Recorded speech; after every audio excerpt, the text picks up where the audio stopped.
Welcome to The Paradigm Shift on 4ZZZ 102.1, where we challenge the assumptions of our current society to resist oppression and investigate alternative ways of living, for a world based on justice, solidarity and sustainability.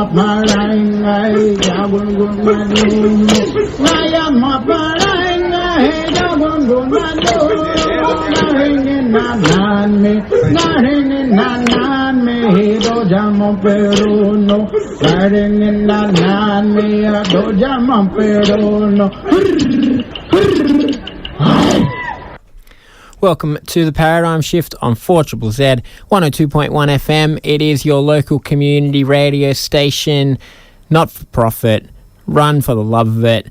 The content not dictated by either algorithms or advertising revenue. This is media for the people, by the people. And my name is Andy, and I will be with you for the next hour. We are broadcasting on Yagara and Turrbal country. And today on the show, we're going to be going back in time a little bit, 40 years in fact, to 1985, when in our city of Brisbane, Magunjin, the big political issue was the SEQEB dispute. And many people who were alive would remember it, maybe because, they were somehow connected to the struggle, or maybe because the electricity kept going out and it was memorable. But for those of us who are younger, maybe we've heard of it mentioned in passing, maybe we've never heard of it.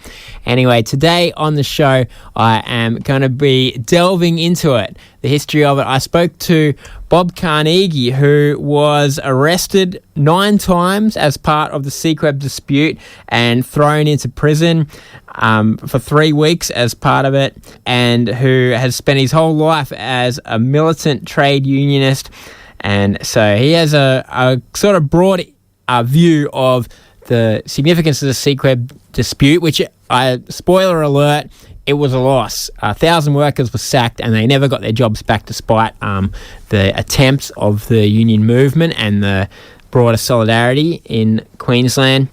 And I also spoke to Peter Ong from the Electrical Trades Union to hear a bit about how that history informs what the ETU. For those of you who really don't know, SEQEB was the South East Queensland Electricity Board, which was making the power infrastructure in our part of the world, and the maintenance workers were sacked, and so that was what it was about. It's about electrical workers, state government employees under Joh Bjelke-Peterson. So I spoke to Peter Ong about how that dispute has informed what the ETU does, Electrical Trades Union, and what they're up to these days, and what solidarity still means for people working in the electrical industry. So that's what's coming up, discussing. It is a real part of our local political history, and like a lot of things from the past, both the successes and the defeats, there are things to learn, and as well about how the present came to be, to understand our present situation and get some inspiration for moving forward, how we can make a fairer world for everybody. And so that is what will be coming up on the show today. Let's hear from Bob Carnegie. My name's Bob Carnegie. I've been a working class trade unionist activist for more than 50 years. Even though I'm in my mid-60s now, I started as a militant trade unionist almost from day one when I started working at the age of permanently at the age of 15. So I've been in numerous big disputes, including the SEQEB, waterfront, the Queensland Children's Hospital dispute. I've been a militant delegate. I've been elected as an official of the Seamen's Union. All right, so this weekend there is an event celebrating I don't know if it's celebrating is the word, but commemorating the anniversary of the SEQEB dispute in the 1980s. Now, people that were around at the time probably remember it, but for many young people, they don't know much about it. So can you start off with giving us a bit of a description of what the SEQEB dispute was? Well, the SEQEB dispute was a major industrial and political dispute in the mid-1980s. It started off on February the 11th, 1985, when Joh Bjelke-Peterson sacked 1,007 linesmen who were working for the South East Queensland Electricity Board. Joh Bjelke-Peterson a few days earlier had called a state of emergency, and that state of emergency went to March the 7th. The SEQEB dispute involved not just 1,007 linesmen, but thousands of community supporters around Queensland, and involved Australia-wide disputes. However, in the end, the efforts of community and trade unions wasn't enough to get the men reinstated into their jobs. So, in that sense, it was a defeat. Yeah, and which is interesting. I guess I'll talk a bit more later about why I remember these things. But I guess, can you tell us a bit about what went on during this dispute? What kind of tactics were used by the union movement? Well, initially the most important tactic that was used by the union movement was strike action, and in particular the strike action of the Municipal Officers Association and the Professional Officers Association. They are the operators of the two big power stations in Queensland. For 14 days, Brisbane was involved in rolling blackouts that went on for a total of 14 days, an hour on, an hour off, sometimes a little bit longer, sometimes a little bit more, in an effort to get the Joh Bjelke-Peterson regime to change its minds and to reinstate those workers. However, some sweetheart deal was done on day 15 of that industrial action, and it was called off. And that was the critical part of the whole dispute, in my opinion. After that, we were completely up against it because our number one source of solidarity and action had been taken away from us. Our PowerPoint was taken away from us for some undefined and unknown reason from the hierarchy of the Queensland Council of Unions and the other unions that were involved. It was never properly explained to us why. The rolling blackouts is an interesting tactic because people get quite annoyed when their power's out. So in terms of winning public support, how did it go as a tactic? Well, every dispute isn't always about, winning massive public support, even though that's very important. It's also about trying to get to the PowerPoints of society and get the captains of industry and others to speak to their power, those that they've put into power to come to their senses. And although there was some inconvenience through the power stoppages and whatever, the point was that 1,007 hard-working, decent people and their families had been thrown on this scrap heap because the government wanted to run a far right-wing ideology that fundamentally wanted to open the whole industry up to subcontracting. Yeah. Now, what was your involvement in all of this, Bob? You said you're a militant union activist. I was a rank and file merchant seafarer at the time, and I could see that it was something that was of great importance to trade unionism and the working class movement, that this was a big dispute. Even as a young man, I'd been heavily involved in trying to drum up support for the British miners' strike that was then just about in its death throes. But dig deep for the miners, all that sort of thing. I could see that, even as a young man, I could see that this was part of a campaign by, I wouldn't say a conspiratorial campaign, but it was certainly a way of doing business that was going to change the not just the industrial landscape, but the whole societal landscape forever if we didn't stand up and fight. And the sheer injustice of 1,007 workers being thrown to the scrap heap also played its part in my decision to get involved, mainly through picket line action.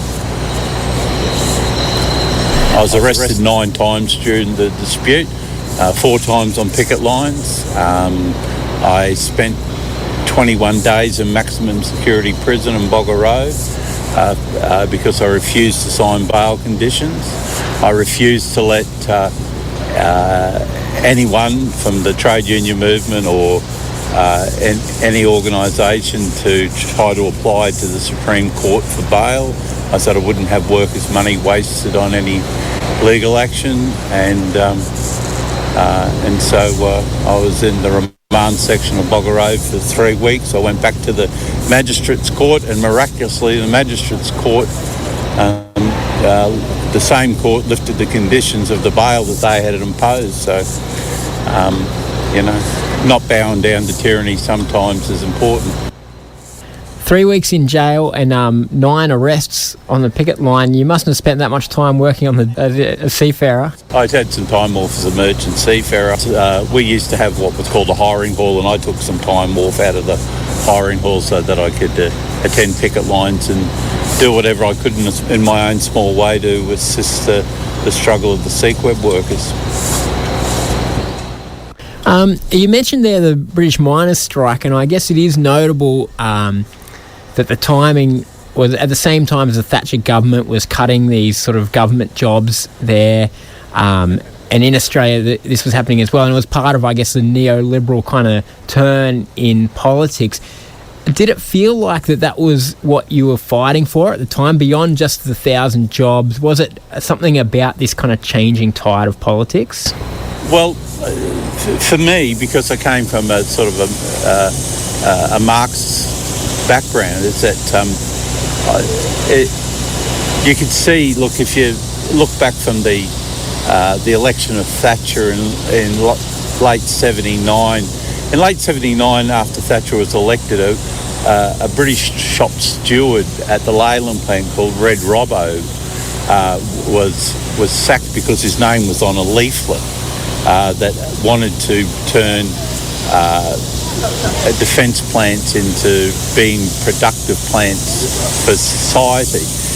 He was sacked for that, and it started a big dispute in England. And the reason that they sacked him was because British Leyland, which was a nationalised company, wanted to automate their Longbridge industrial plant to heavily automate it from what it was then. So even from those early days, and then after that, if you just look from London, if you look west across the Atlantic, and Reagan's elected, and then you see within 6 months of Reagan being elected, the air traffic controllers are taken away in handcuffs and sacked, and they were national employees. The Leyland shop delegate was a national employee. The British miners were nationalised industries. The SEQEB workers were in state-owned enterprises. So they were obviously part of the, I think, what one might term the Chicago School influence in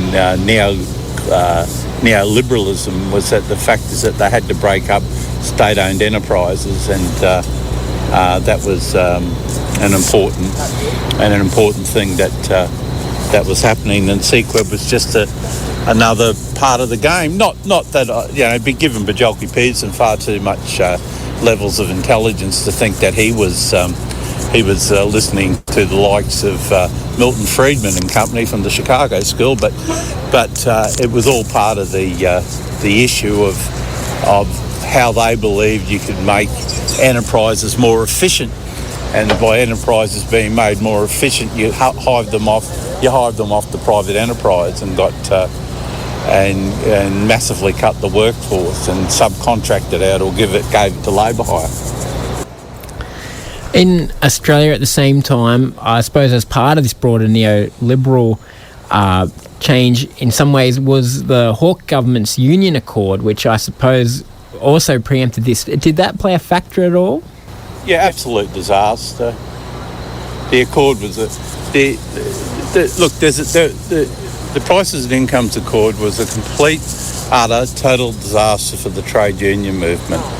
Developing a sort of consciousness that says that you can sit around the table with employers and governments and sort out all your problems. What you then do is you take away from your grassroots the empowerment that they can take action to change their lives. And what happened with the Accord was that everything was going to be done by those above, not those below, and that was an utter mistake, and one that we're still paying the price for.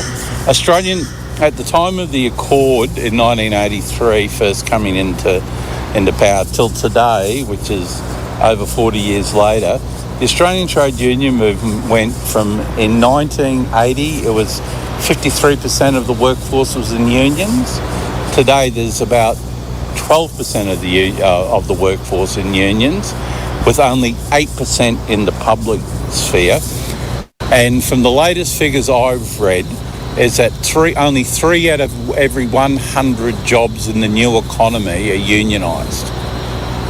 So we're in a state in the union movement of a state of emergency, and the tragedy is the Australian trade union movement's hierarchy doesn't realise that. Yeah, well, I guess part of this broader story is the SEQEB dispute itself, and a big loss. Can you tell us what did it do to the union movement here in Queensland? Well, for example, it took the union movement in Queensland until I think it was mid-August. It was around about August the 15th or so. Mid-August, before we had our first major mass rally. And even in August, some 6 months after the SEQEB linesman had been sacked, we got over 16,000 people to that rally at Lang Park. The tragedy was that was part of almost a Shakespearean tragedy. It was the window dressing to dress up the end of the dispute. Certainly not a call to action to bring workers together to fight and to win. And by that time myself, I got arrested once for collecting money on the streets of the SEQEB workers. I was arrested and fined for that. But was fined massive amounts of money. One of the things that happened to me personally, the worst thing was that I was laying at home on a December morning in 1985, and at 6 o'clock in the morning, bailiffs knocked on my door and said that if I didn't personally pay a fine within 48 hours, they'd be back and they would confiscate my TV, my bed, my lounge to pay the fine. So that's the sort of thing that was going on. We're living under a police state, and the union movement, for some reason, in general, had decided that the SEQEB workers' dispute was all too hard, and they'd go back to their own safe little offices. So, tomorrow you're going to be part of an event that is commemorating the SEQEB dispute 40 years on. Why do you think it is important to remember this event? Well, it's important to remember it for the simple reason that for 8 months, 1,007 workers and their families, or even longer, stood up against the tyranny of the Bjelke-Peterson regime and showed us all that one shouldn't submit to injustice and tyranny. They were sacked on their jobs for the simple crime of trying to protect them. So I think it's very important that we remember that the historic sacrifice of those working class people. And what about going forwards? I guess what lesson do you think it holds for us trying to create a fairer society now? Well, look, I thought about this a fair bit last night. Society in the last 40 years has not become more fairer. Over the last 40 years, it's become a more greedy and a more selfish and a more individualistic world. And so acts of solidarity, such as what happened in the historic SEQEB dispute, should be studied and should be thought about even more. The lessons we can learn is that whenever tyranny or injustice comes up, we have to fight it collectively and individually. If the SEQEB workers had been given the support they really, really deserved, maybe some of the worst and most neoliberal moments that occurred after that dispute may have been tempered by a success in that dispute. But also, 40 years on, what has become a SEQEB, the electrical and distribution of energy in the state of Queensland is now a heavily unionised industry that has very good collective agreements. So that's a massive step ahead from the shattering defeat of 1985. I also think, Andy, is that all of us trade unionists and unions, in effect, have to really start thinking about how they're going to start trying to capture the ground that will involve young workers and become organisations that are actually modern rather than sort of more moribund, old-fashioned organisations, which, to my chagrin, thinks they are today. All right. Well, thanks very much, Bob, for chatting with us today. Okay.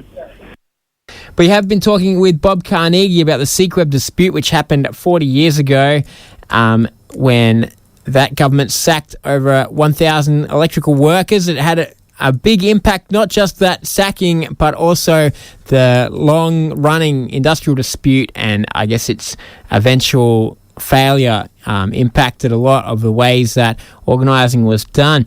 And it certainly impacted the electrical trades union a bit. It was a significant moment for them, and they had a lot of work to do after that, after losing a big dispute like that. And I spoke to Peter Ong from the ETU about both the legacy of the SEQEB dispute on his union, but also about what they're up to these days. Let's have a listen. So I'm Peter Ong. I'm the State Secretary of the Electrical Trades Union for Queensland and Northern Territory. And today on the show, we've been talking about the SEQEB dispute, which involved the ETU way back 40 years ago. 40 years ago, yeah. I wonder if you can tell us a bit about what legacy that dispute kind of leaves in the ETU. I mean, it was a pretty volatile and robust dispute that pitted, brother against brother, family member against family member. It started off over contractors. And 40 years later, we've actually, we've organised all those contractors into now earning better than our members actually in Energex itself. But a legacy, I mean, we learned a lot of lessons from that dispute. For starters, we wouldn't certainly go into an industrial dispute or take industrial action, taking out, the whole workforce like that. We took out thousands of members on strike. You've got to support those members when they're on strike, so that certainly takes a lot of doing. And some of the things that were put in place through that SEQEB dispute, I mean, they were phenomenal. The co-op that was put in place to feed families, where we're getting food donations, we had a whole shed down in the valley there that was set up like a warehouse and boxed up food parcels, and members would come and collect food parcels on a daily basis. So those sort of things were great, but then we instigated or put in place fighting funds within our union going forward after SEQEB dispute. It didn't actually happen until about 2000, when Dick Williams, who was one of the organisers in the SEQEB dispute, decided that we would levy all of our members a certain amount of money so that we would build up fighting funds for when we were on strike. We were able to support striking workers and their families, which is something that was never available to members back in the SEQEB dispute. So that's something we have in place now. Also, strategy-wise, we target specific job sites or specific depots or specific areas when we go out on strike now. So, for instance, we've got a dispute with the lift industry at the moment, but instead of taking out, a couple of hundred or 300 members at once, we might target a job site that has, lifts that need to be commissioned or up and running, that are going to bring penalties to that company if they're not up and running on time. So we might just have 8 blokes out on strike. And back in the 80s, that was sort of not accepted by the membership. It'd be like, well, why are they going out on strike? Why are we going out on strike and they're not, sort of thing. And I don't know if that was, the membership had been educated that well back there that, that's sort of strategically targeting certain workplaces or work sites, and it's a whole lot smarter than taking everyone out at once. Yeah, the turning the whole city's power off as well. At least everybody knew that there was an industrial dispute going on, but it doesn't necessarily win friends and influence people, hey? No, and that's every dispute we take on now, every campaign we take on, we have a 5-prong attack, and it's normally, we have a legal strategy, we have an industrial strategy, we have a media strategy, we have a community strategy, and all of these things have come about probably out of the SEQEB dispute and lessons learnt in that SEQEB dispute. It's incredibly important to bring communities along with you when you're targeting something, or your action is obviously going to impact the community so greatly. We've just been through the Wilmar sugar dispute up in North Queensland. Now that's around the crushing plants and the mills, which are basically, those communities are built and survive around that mill. So when you're stopping the mill and stopping farmers from crushing their cane, you've obviously got to bring the community along with you, and that's things like having town hall meetings, and you're not just talking to your workers, you're talking to mums and dads and families and all sorts of different people within that community to make sure that you've got the community support behind you, which was something that I don't think was done that well back then. But not even that, I mean, when you're looking at the amount of people you've got to try and communicate with, you're taking out a whole state, certainly the southeast Queensland, well, it was the whole state, but even and in that day and age, it's a lot easier to communicate more broadly these days than it was back then. Well, part of the dispute, it was about, I guess, privatising an industry where you had a lot of state employees, and it became something that was contractors, and now the electrical industry is so full of contractors, labour hire and owner operators, things like that. Has it been harder to organise for the ETU? Oh, look, certainly to start off with, I mean, out of that dispute, we weren't allowed to organise that industry for 12 months, and we were $3 million in the red. The ETU was fairly knocked about coming out of that dispute, but, and it became more and more prolific, the contracting in that electrical supply sector. But we've certainly we've come full circle, and we have all of the contractors. People don't get work within the electrical supply industry unless they have an agreement with us. They just know it's not worth doing, because we organise a workers, and it's quite a transient workforce that travel around building transmission lines. But we've organised that workforce, even when they bring in guest workers from overseas. You know, a lot of them are Filipinos, the transmission line builders. We organise them. They're actually great trade unionists when you can break through the language barrier. But, you know, we've definitely come full circle. We have all of those contractors organised, but we've also managed to keep, you know, our energy assets in public hands. We've still got, 6,500 members working for EQL at the moment, which is Energex and Ergon. And we've had, you know, some real battles with the Not For Sale campaign to make sure that those electricity assets stay in public hands. We've taken on Labor governments, we've taken on Liberal governments. We've knocked both of them out with our Not For Sale campaign because, you know, we don't care what persuasion of politics you're in. Privatising our electricity assets is not on, so we're not going to allow it, and we'll throw everything at it.